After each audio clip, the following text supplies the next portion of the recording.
Big companies love boomerangs, and you should too. Now, a boomerang in the context of a big company is a boomerang employee. It's someone who has left the company, gone somewhere else and gained some experience, or maybe realized that the grass wasn't greener on the other side, and then they've come back. And I think it's something that is right to be celebrated. And I remember when I came back to one of the big firms, I made a post on LinkedIn the first week I was back because I was at this company event and my name tag was on one of these folded pieces of paper. So I said, I'm back in the fold, with a picture of the paper. And it performed quite well on LinkedIn because I think people like to see this. But in my world today, where I don't really have any employees apart from one, the boomerangs that I'm focused on is boomerang clients, right? And there's a special kind of joy when a client decides to return after some time away. So what I thought I'd cover in today's episode is how we can lay the groundwork so you can have more boomerangs in your business.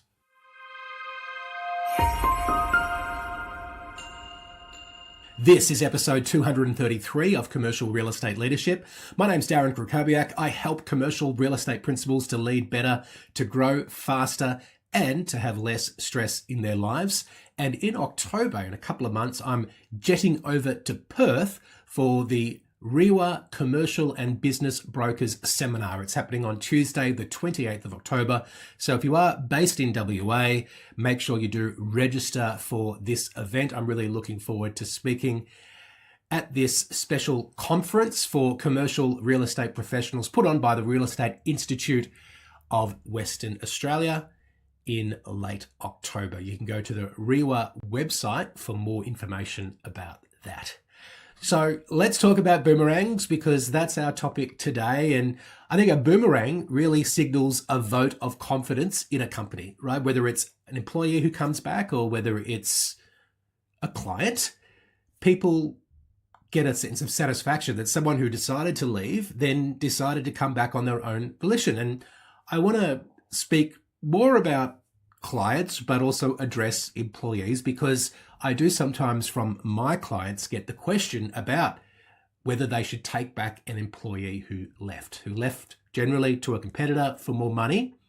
Should I take this person back? And my answer is usually, because I've got the context about what happened when that person left, and I know that it was actually disappointing for the client when that employee did leave, I say, well, with the appropriate amount of due diligence, yes, a returning employee for a smaller, an independent boutique or franchised commercial real estate firm is just as valuable as a boomerang in a big firm. It's a great advertisement to all your other employees about your value proposition as an employer.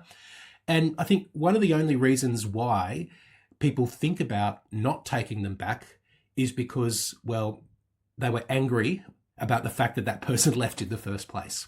And my sort of response to that is, if you were angry about the fact that they left, then why not just be happy about the fact that they're choosing to return?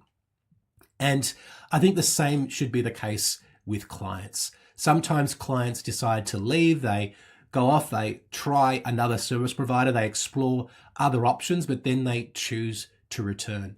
And that says a lot about your value proposition and the level of client service that you're offering when that happens. So when a client does come back, it means that you've done something right, not only in the past, but in the way that you've stayed present in the client's mind in the time while they've been away.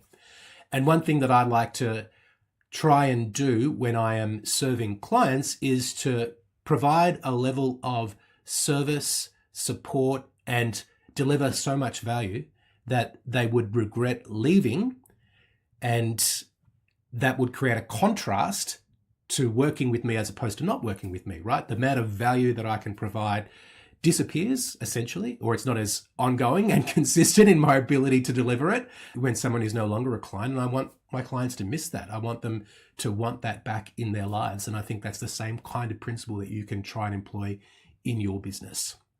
So clients leave for a number of reasons, and it could be about their budget. It could be about changing leadership, whether in another business, in their business, could be internal politics, shining new vendors, whatever the case might be.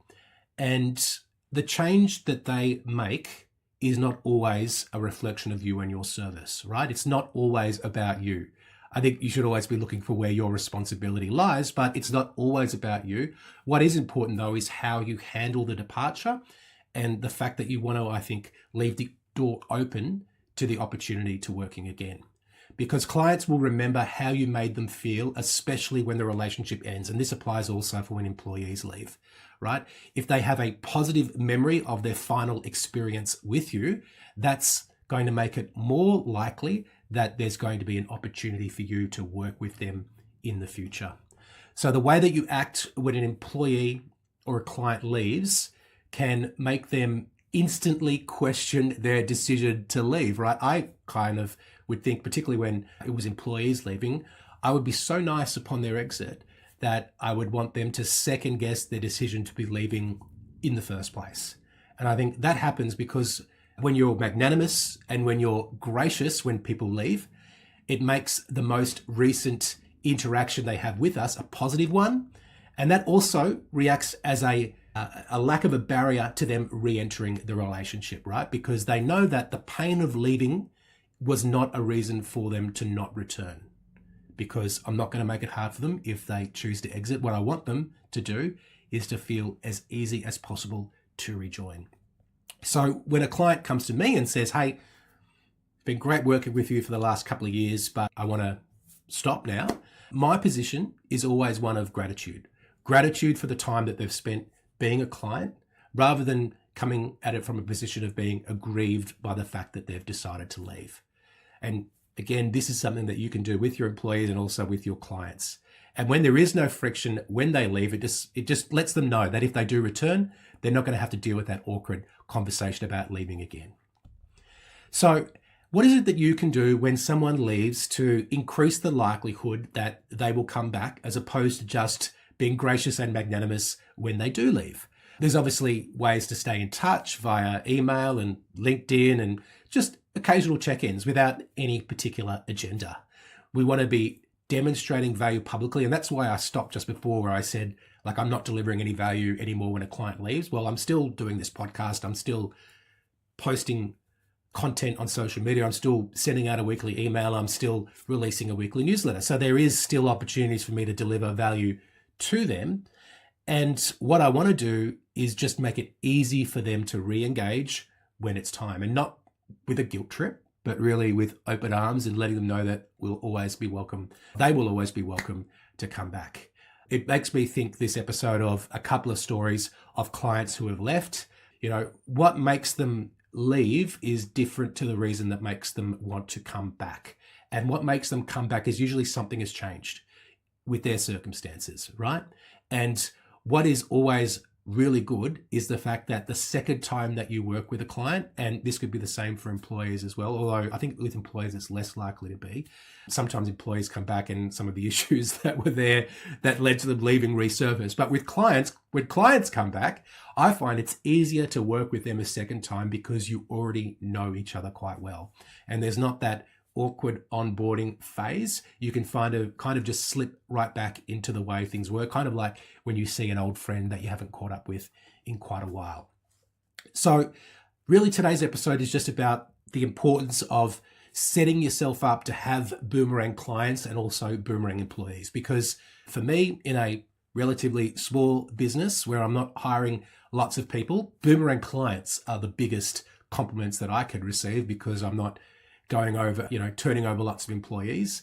And when people do come back, it tells you that what you've done is important, it's valuable, it's left a mark, and that, what you're doing is meaningful, and it's outlasting the actual engagement that you've got with someone, because they're remembering what they value about you and they're deciding that they want that back in their lives.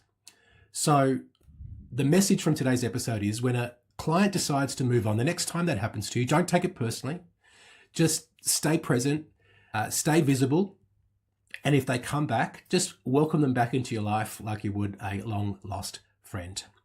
Now, if you have had a Boomerang client, or if you want to happy to have a chat. I love hearing how people are keeping the door open and turning past losses into business in the future. So just give me a message on LinkedIn and share your story because I'd love to hear about it. That is our episode for today. Thank you so much for listening, and I will speak to you soon.